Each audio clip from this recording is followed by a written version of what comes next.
रात के करीब 12 बजे बज रहे थे और शहर के एक छोटे से कॉलेज के 3 दोस्त अमन, रोहन और साक्षी साथ में बाहर घूम रहे थे। पक्का ना साक्षी? फिर बाद में मत कहना कि मुझे डर लग रहा है, डर लग रहा है। भला मैं क्यों कुछ कहूंगी? और मुझसे ज्यादा डरपोक तो ये रोहन है, इसको ही बोलो। वाह वाह। मैं कहाँ से बीच में आ गया, मुझे भी कोई डर वर नहीं लगता। मैं तो कह ही रहा हूँ कि चलो जल्दी चलते हैं। अच्छा ठीक है, फिर जब किसी को डर नहीं लगता तो चलते हैं और आज की पूरी रात वहीं बिताएंगे, उसी कब्रिस्तान में। फिर क्या था? तीनों दोस्तों ने एक दूसरे की तरफ देखा और फिर हंसते हुए कार में बैठ गए। धीमे धीमे उनकी कार शहर से थोड़ी दूर एक सुनसान रास्ते पर आ गई। कार में बैठी साक्षी बोली, अरे ये कब्रिस्तान जाने का रास्ता इतनी दूर है क्या? वो भी शहर के बाहर। तभी अमान बोलता है, क्या हुआ साक्षी? लग रहा है तुम्हें अब डर लगने लगा है। डर नहीं, बस में पूछ रही थी। हाँ हाँ मैडम, ये कब्रिस्तान शहर के बाहर है। और ये शहर का सबसे पुराना कब्रिस्तान है, लगभग 40 साल पुराना। और इसके आसपास किसी का भी घर, बिल्डिंग या फैक्ट्री नहीं है। कहते हैं कि लोगों ने इसके आसपास रहना ही छोड़ दिया, बस इसलिए क्योंकि उन्हें यहाँ कई अलग अलग तरह की आत्माएं दिखती थी। कभी नाचती हुई चुड़ैल, तो कभी खाना बनाने वाली चुड़ैल।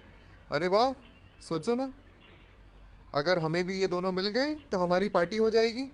एक चुड़ैल नाच कर दिखाएगी और एक हमारे लिए बढ़िया खाना बनाएगी। तभी उनकी गाड़ी अचानक से रुक गई। तीनों सामने पुराने कब्रिस्तान की तरफ देखते हैं। उनके चारों तरफ सन्नाटा था और सिर्फ झींगुर की आवाज और हवा की सरसराहट सुनाई दे रही थी। यार, अब सच में अंदर जाना है क्या? मुझे तो कुछ अजीब लग रहा है। गाड़ी भी अपने आप रुक गई और यहाँ कोई वॉचमैन भी नहीं है। ओफो साक्षी, अब इतनी दूर आए हैं तो अंदर भी जाएंगे, और ये तो अच्छा है ना कि वॉचमैन नहीं है। हमें अंदर जाने में कोई दिक्कत नहीं होगी। चलो अब। फिर वो तीनों धीरे धीरे कब्रिस्तान के अंदर जाते हैं। यहाँ तो किसी हॉरर फिल्म की शूटिंग हो सकती है। चलो दोस्तों, थोड़ा आगे चलते हैं। मैंने सुना है यह कब्रिस्तान बहुत बड़ा है। रोहन के कहने पर तीनों अंदर जाते हैं, लेकिन हर तरफ वही सब था। उन्हें घूमते हुए करीब आधा घंटा हो जाता है तो अमन कहता है, भाई ये तो एकदम बोरिंग प्लेस है, और टहलते हुए मुझे भूख भी लग गई। यार सही कहा। चलो एक काम करते हैं, यहाँ कब्रिस्तान में खाना ऑर्डर करते हैं। क्या खाना यहाँ ऑर्डर करेंगे?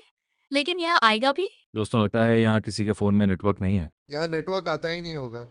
हाँ वैसे आता भी तो भी मुझे नहीं लगता कि इस टाइम कोई कब्रिस्तान में खाना डिलीवर करने आता। बात तो सही है यार। तो फिर चलो हम यहाँ से चलते हैं, भूख भी तो लगी है ना। तीनों वापस जाने के लिए मुड़ते हैं कि तभी हवा में अचानक एक लाजवाब खाने की खुशबू फैल गई। गर्मा गर्म तड़के की खुशबू, जैसे कोई दाल बना रहा हो और साथ में रोटी और मसाले की महक। ये अचानक से खुशबू कहाँ से आ रही है? ये तो बड़ी अजीब बात है। ऐसा लग रहा है कब्रिस्तान में कोई खाना बना रहा है। खाने की खुशबू पीछे से आ रही थी। तीनों ने पीछे मुड़कर देखा। दूर कब्रिस्तान के आखिरी कोने में एक हल्की सी रोशनी जल रही थी। जब पहले वो वहां तक टहल कर आए थे तब वहां कोई रोशनी नहीं थी। हे भगवान, पहले तो वहां कुछ नहीं था, तो अब ये अचानक से ये तो एक पुराना ठेला है दोस्तों, लेकिन कब्रिस्तान के अंदर। अमन थोड़ा आगे बढ़ा। उसने देखा उसके पास एक औरत खड़ी थी। देखो ना दोस्तों, ठेले पर गर्मा गर्म खाना बन रहा है, रोटी, सब्जी, दाल और भी। मुझे बहुत तेज भूख भी लग रही है। तुम्हारा दिमाग तो ठीक है रोहन, वो चुड़ैल है चुड़ैल, तुम उसका खाना नहीं खा सकते। साक्षी और अमन को कुछ समझ नहीं आता कि अचानक से रोहन ऐसा बर्ताव क्यों कर रहा है, और फिर रोहन उन्हें छोड़कर आगे ठेले की तरफ बढ़ने लगता है। अरे रोहन रुक जा, तेरा दिमाग खराब हो गया है क्या? वापस गाड़ी के पास चल। लेकिन तभी अमन रोहन की आंखों में देखता है। रोहन की आंखें एकदम सफेद हो चुकी थी। ये देखकर अमन और साक्षी घबरा जाते। लगता है ये उस चुड़ैल के वश में। यार, मुझे तो इसकी आंखों में ही कुछ अजीब सा दिख रहा है। अब इसे ऐसे छोड़ के भी तो नहीं जा सकते। अगर इसे कुछ हो गया तो ना हम खुद को कभी माफ करेंगे। चलो इसके पीछे चलते हैं और देखते हैं आगे क्या होता है, चाहे कुछ भी हो जाए। अमन और साक्षी रोहन के पीछे पीछे ठेले के पास पहुंच जाते हैं और सचमुच ठेले के पास एक डरावनी चुड़ैल खड़ी थी। उसे देखकर साक्षी और अमन के रोंगटे खड़े हो जाते हैं, लेकिन रोहन वो एकदम नॉर्मल था, जैसे उसे कुछ दिख ही नहीं रहा हो। बहुत जोर से भूख लगी है, कुछ खिलाओ मुझे अभी के अभी। ज़रूर, क्यों नहीं? आखिर आ ही गए तुम लोग। मैं तो कब से यहाँ खड़ी होकर तुम्हारे आने का इंतज़ार कर रही थी। क्या हाँ, हमारे आने का इंतजार?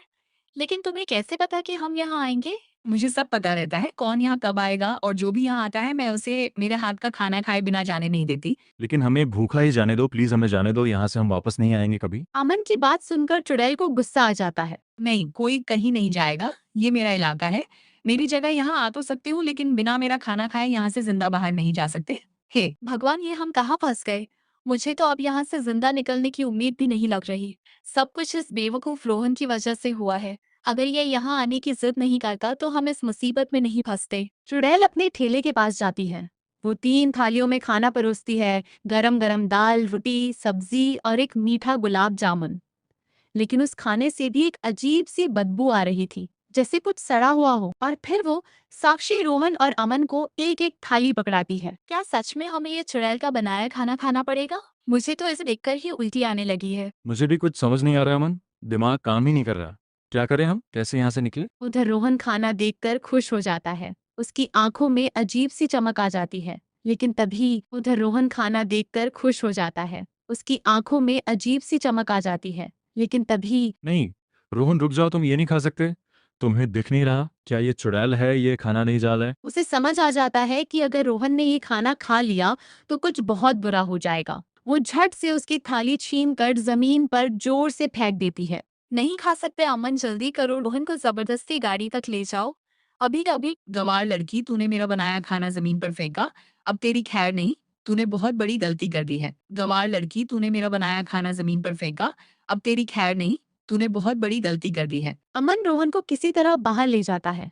जैसे ही वो कब्रिस्तान से बाहर निकलते हैं, रोहन अचानक बेहोश होकर जमीन पर गिर जाता है। ये क्या, लगता है चुड़ैल का वश टूट गया, इसीलिए ये बेहोश हो गया। ठीक है, आज मैं तुझे मारकर अपने ऐसा बना दूंगी, फिर तू भी मेरे साथ यहीं रहेगी और हम दोनों मिलकर यहाँ आने वालों के लिए खाना बनाएंगे, हमेशा के लिए। नहीं नहीं, छोड़ दो मुझे, प्लीज मुझे जाने दो। लेकिन चुड़ैल उसे नहीं छोड़ती। तभी अचानक से वहां अमन दौड़ता हुआ वापस आता है। वह बिना देर किए अपने हाथ में पकड़ी हुई एक माला को चुड़ैल के गले में डाल देता है। जैसे ही माला उसके गले को छूती है, वो जोर जोर से चीखने लगती है। फिर दिनों कॉलेज आ जाते हैं। वीडियो अच्छी लगी हो तो लाइक करें।